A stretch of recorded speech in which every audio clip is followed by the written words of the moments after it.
Hello student, आज का हमारा टॉपिक है अवलोकन। इसके अंतर्गत हम अवलोकन में पहले इसका अर्थ है, परिभाषा है, इसके प्रकार है, इन सब के बारे में हम चर्चा कर चुके हैं। आज हम करेंगे अवलोकन की उपयोगिता,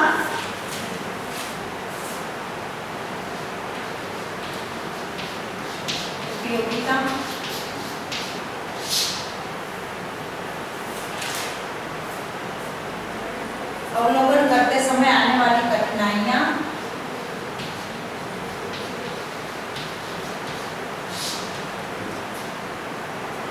इसके तत्व,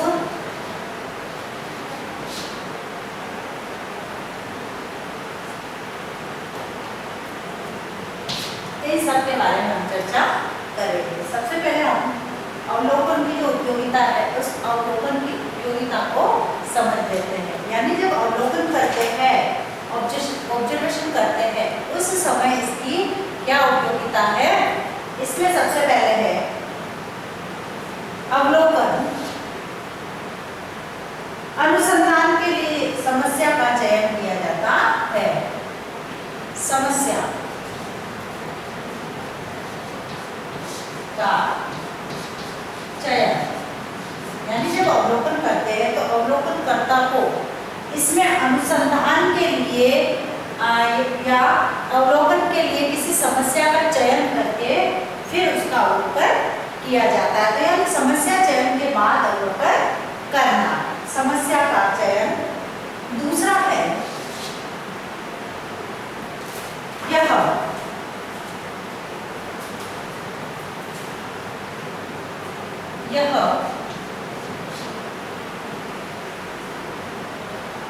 वर्णनात्मक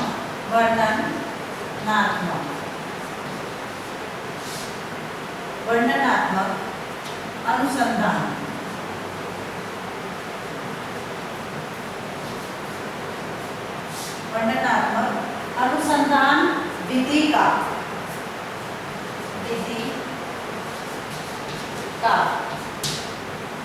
प्रमुख साधन मानी गई है। क्योंकि इसमें जो है अवलोकन करता, जब किसी व्यक्ति का ऑब्जर्वेशन करता है, उसका अवलोकन करता है, तो उस समय जो है उस व्यक्ति की जो संपूर्ण बातों का अवलोकन करता है। इसलिए इसको वर्णनात्मक अनुसंधान विधि का प्रमुख साधन माना गया है, जिसमें डिटेल में किसी व्यक्ति का ऑब्जर्वेशन किया जाता है। उसके बाद है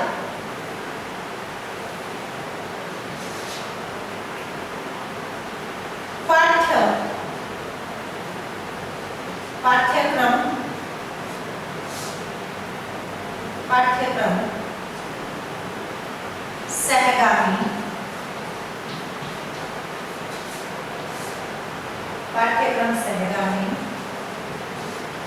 क्रियाओं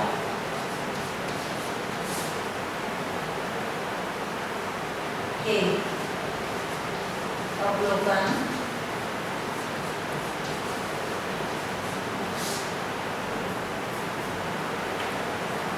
के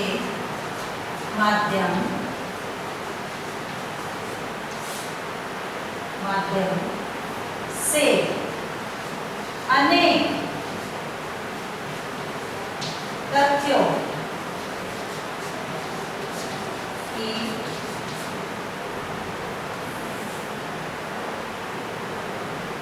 प्राप्ति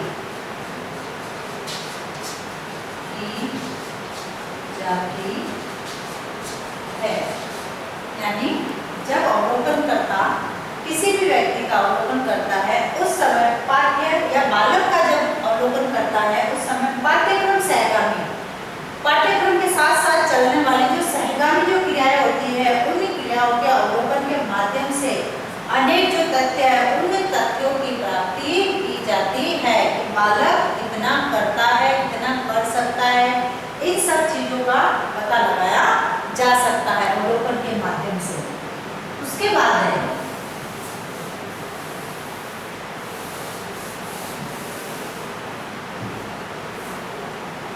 इसमें अवलोकन इसमें प्रत्यक्ष पद्धति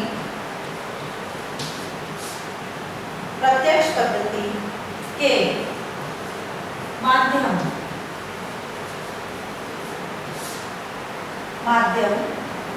से व्यक्तित्व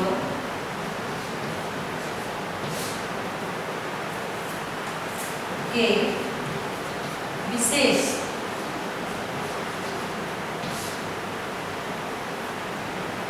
गुणों को गुणवत्ता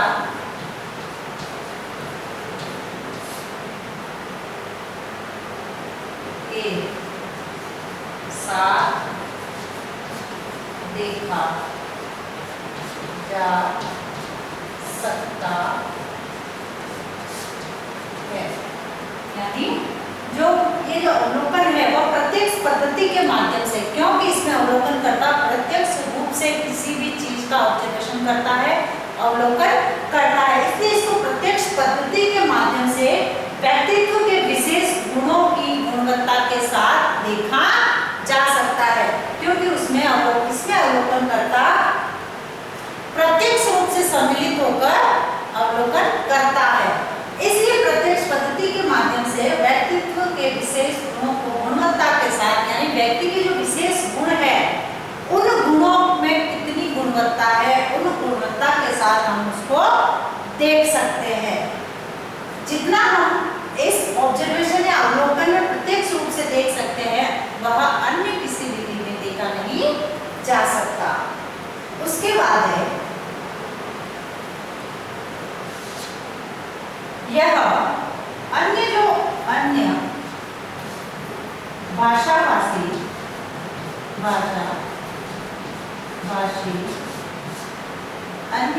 भाषाभाषी तथा अशिक्षित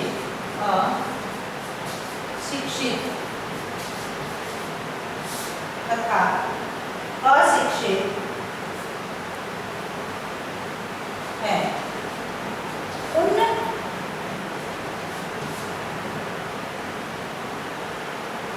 व्यक्तियों के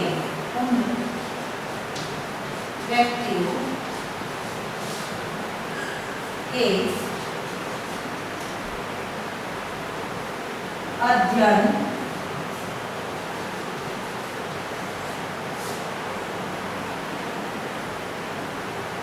का अति महत्वपूर्ण साधन है। यानी ये जो अवलोकन है वह अन्य भाषाभाषी तथा अशिक्षित उन व्यक्तियों के अध्ययन के लिए अति महत्वपूर्ण साधन है, क्योंकि इसमें प्रत्यक्ष रूप से किसी भी चीज का किसी भी चीज का ऑब्जर्वेशन या अवलोकन किया जाता है। इसलिए यह अवलोकन को अन्य जो भाषा या भाषी है तथा अशिक्षित जो व्यक्ति है उन व्यक्तियों के लिए अत्यधिक महत्वपूर्ण माना गया है, क्योंकि प्रत्यक्ष रूप से वह उस चीज में हिस्सा लेकर अवलोकन करते हैं तथा यह उसके लिए अति महत्वपूर्ण आवश्यक माना गया है, क्योंकि व्यक्ति के व्यवहार के आधार पर अवलोकन किया जाता है। फिर है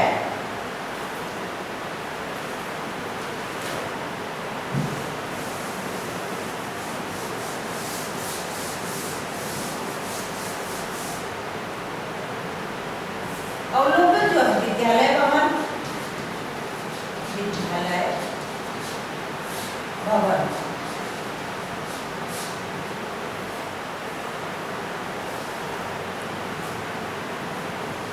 विद्यार्थी तथा शिक्षकों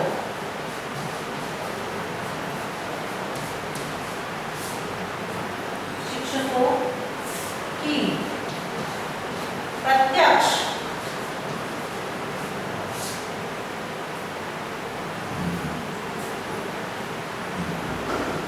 गतिविधियों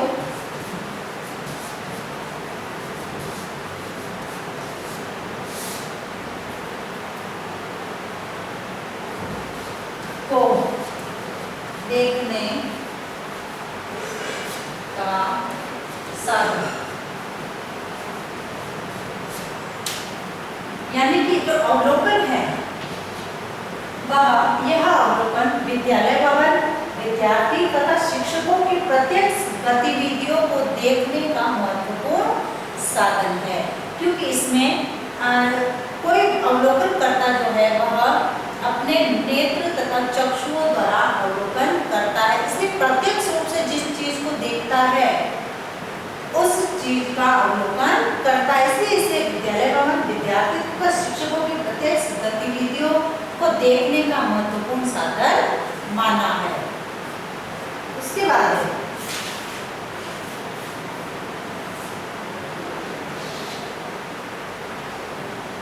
किसी कक्षा में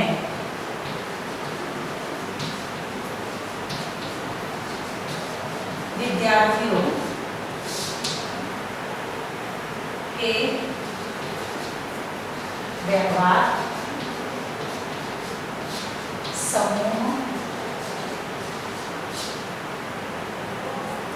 समूह में उनकी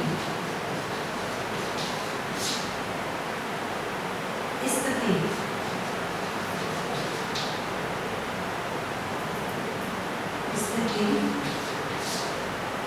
का ज्ञान इस पद्धति से अच्छे प्रकार से हो सकता है, यानी किसी कक्षा में विद्यार्थियों के व्यवहार तथा समूह में उनकी स्थिति क्या है, उस स्थिति का ज्ञान, विद्यार्थियों का कक्षा में क्या व्यवहार है, उस ज्ञान को हम इस अवलोकन के माध्यम से जो है अच्छी प्रकार से कर सकते हैं।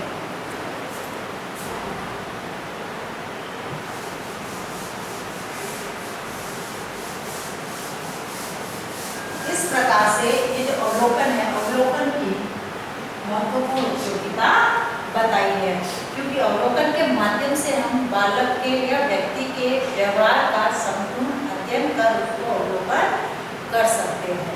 अब है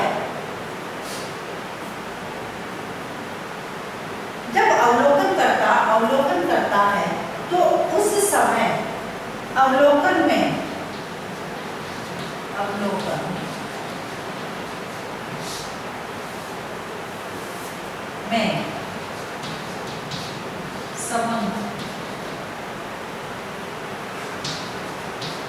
समूहों का लेखन, यानी जो अवलोकन करता ऑब्जर्वेशन करता है तो उस समय वह कौन कौन से समूह काम में लेता है, लेकर करता है। इसमें सबसे पहले है अवलोकन करते समय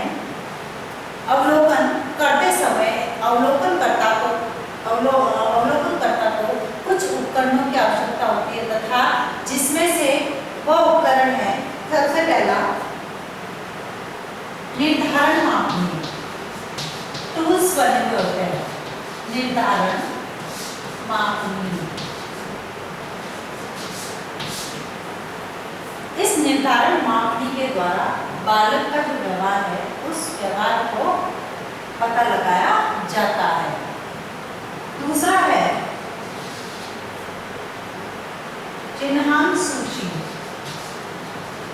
चिन्हांक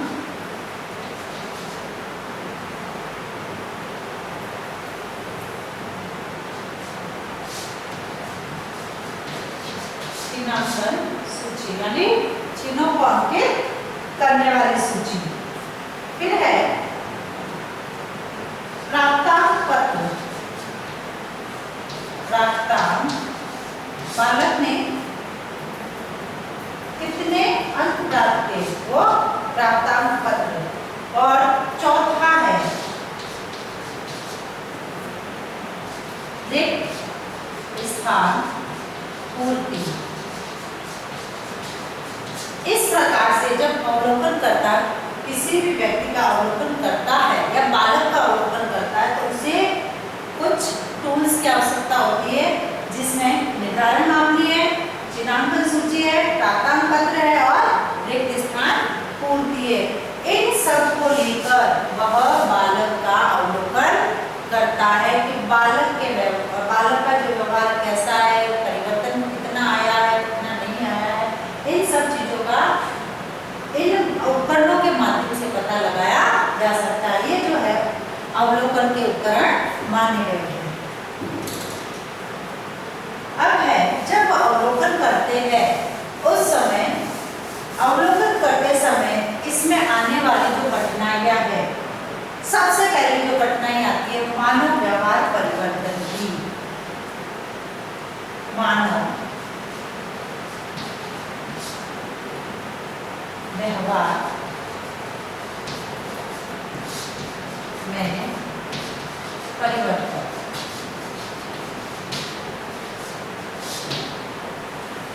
यानी जब अवलोकन करता है किसी भी चीज का, व्यक्ति का, बालक का, तो मानव का जो व्यवहार है उस मानव व्यवहार में परिवर्तन के कारण उसको कठिनाई होती है, क्योंकि मानव व्यवहार को परिवर्तनशील बताया गया और परिवर्तन मानव का जो व्यवहार परिवर्तित होता है तो उस समय अवलोकन करते समय उसमें कठिनाई आती है। फिर उसके बाद है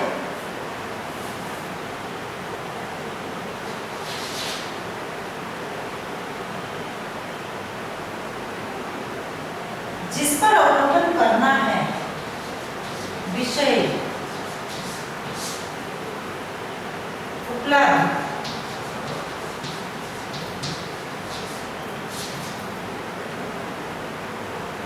होने पर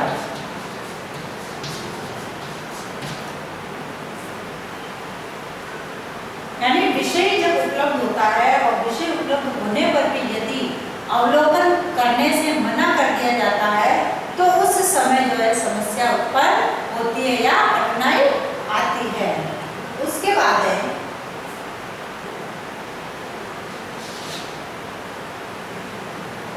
व्यक्तिगत भिन्नता। व्यक्तिगत भिन्नता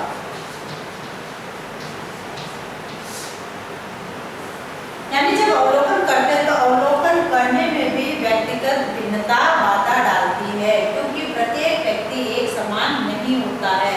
इसलिए व्यक्तिगत भिन्नता भी अवलोकन में कठिनाई उत्पन्न करती है।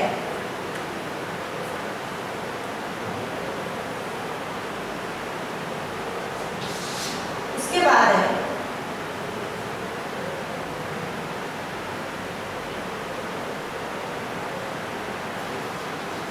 आवश्यक नहीं कि जिस परिस्थिति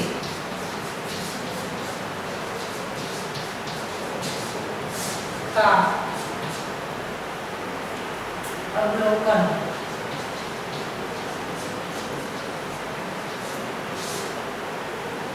करना है इसमें विषय उपलब्ध हो। यानी यह आवश्यक, कई बार ऐसा होता है कि यह आवश्यक नहीं होता है कि जिस परिस्थिति का अवलोकन करना है उस परिस्थिति के आधार पर विषय उपलब्ध हो, इसलिए अवलोकन में ये प्रमुख कठिनाई आती है। अब है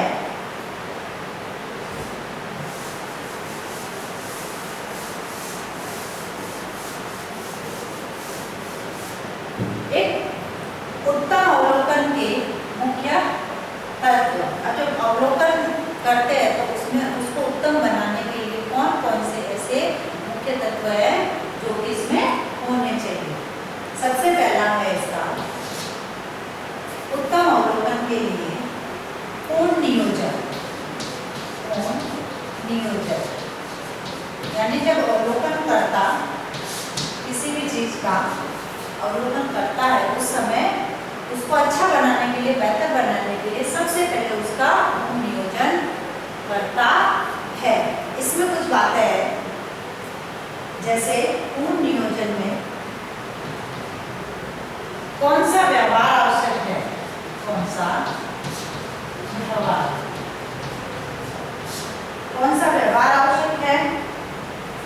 उसके बाद न्यायाधीश का निर्धारण, यानी किस व्यवहार का अवलोकन करना। न्यायाधीश का निर्धारण, अवलोकन किस पर करना है? न्यायाधीश का निर्धारण, यानी अवलोकन किस पर करना है, कितने बच्चों का करना है, वो होते हैं न्यायाधीश को, न्यायाधीश का निर्धारण। उसके बाद है क्षेत्र, अवलोकन का क्षेत्र, स्थान। फिर है अवलोकन की समय सीमा, कब तक अवलोकन करना है।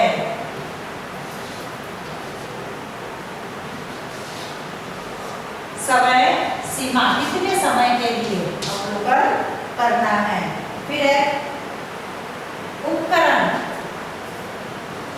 यानी जो अवलोकन कर रहे हैं उपकरण, समम या उपकरण, समम या उपकरण।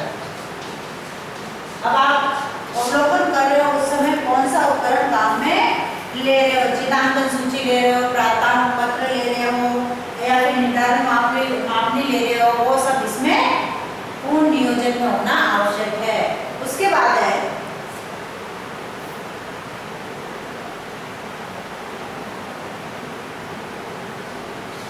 परिस्थितियों,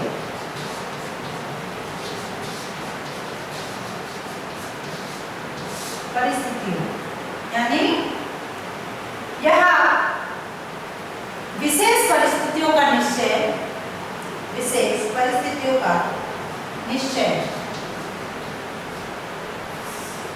निश्चय जिनकी व्यवस्था करनी है, यानी जब अवलोकन किया जाएगा तब उन विशेष परिस्थितियों की व्यवस्था करना वह पहले से ही निश्चय या निश्चित होना आवश्यक है। उसके बाद है प्रशिक्षण, जो आवश्यक है, प्रशिक्षण अवलोकन के लिए, यानी जो अवलोकन करना है उस चीज का प्रशिक्षण होना चाहिए। पूर्ण नियोजन के बाद अवलोकन करते समय बेहतर बनाने के लिए उसमें दूसरा जो है व्यवस्थित नियोजन, व्यवस्थित नियोजन, यानी अवलोकन जो है उसको व्यवस्थित नियोजन होना आवश्यक है, तभी वह अवलोकन उचित रूप से सही ढंग से हो पाएगा। जब तक व्यवस्थित नियोजन नहीं होगा तब तक अवलोकन ठीक तरीके से जो परिणाम हमें प्राप्त करने हैं वह परिणाम हमें प्राप्त नहीं हो पाएंगे। इसमें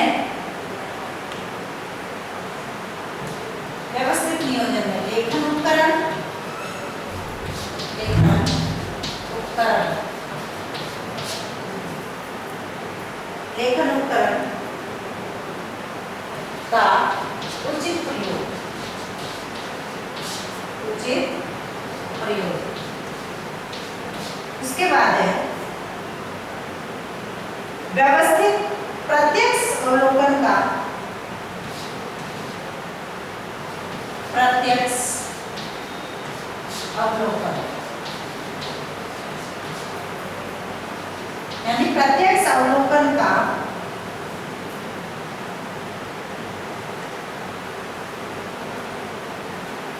प्रत्यक्ष अवलोकन का अनेक बार अवलोकन करना, यानी जिस चीज को देख रहे हैं उस प्रत्यक्ष अवलोकन का एक से ज्यादा बार उसको देखना, अवलोकन करना।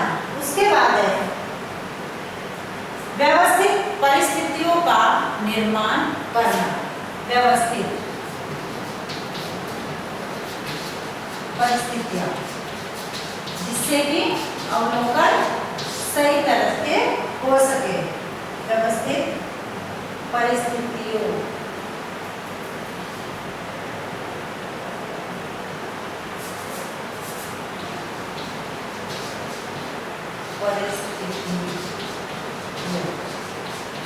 व्यवस्थित परिस्थितियों का निर्माण करना, जिससे कि अवलोकन सही तरीके से पूरा हो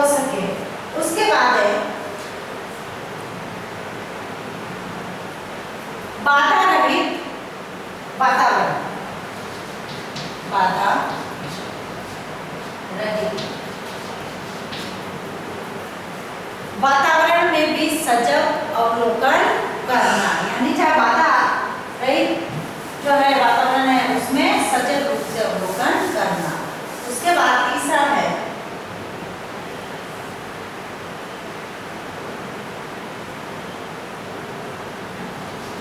पूर्ण लेखन,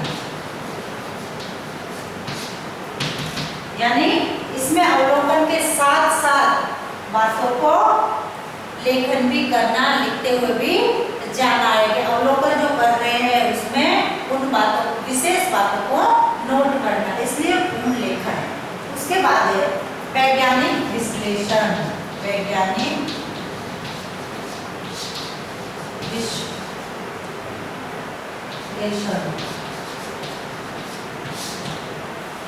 इसके अंतर्गत सामग्री का सारणी बनाई जाती है। सारणीयन, व्यवस्थापन,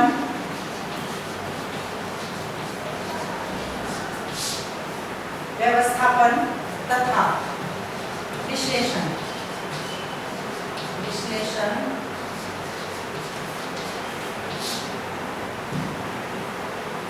वैज्ञानिक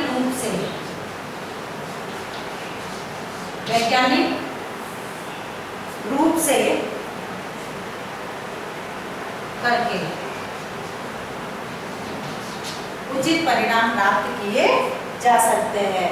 यानी वैज्ञानिक विश्लेषण के अंतर्गत चीजों का सारणीयन करके, व्यवस्थापन करके तथा विश्लेषण करके वैज्ञानिक रूप से जो है उसके परिणाम प्राप्त किए जा सकते हैं। इस प्रकार से अवलोकन करते समय कठिनाइयों का सामना भी करना पड़ता है तथा उसके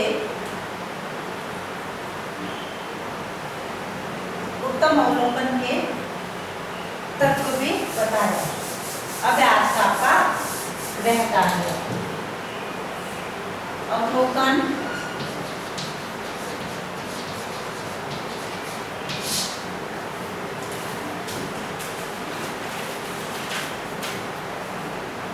की उपयोगिता।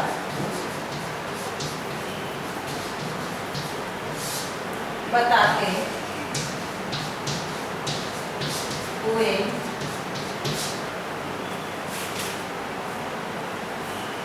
आने वाली कठिनाइयों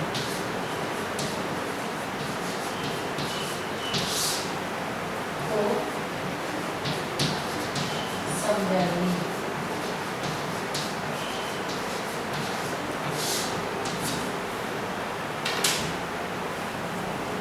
जैसे कि हम सभी जानते हैं कि कोरोना चल रहा है तथा इससे बचाव के कुछ उपाय करने हैं। हाथों को सैनिटाइज करना है, मुंह पर मास्क लगाना है तथा सोशल डिस्टेंस का ध्यान रखते हुए किसी भी व्यक्ति से 6 फीट की दूरी बनाए, स्वस्थ रहें, सुरक्षित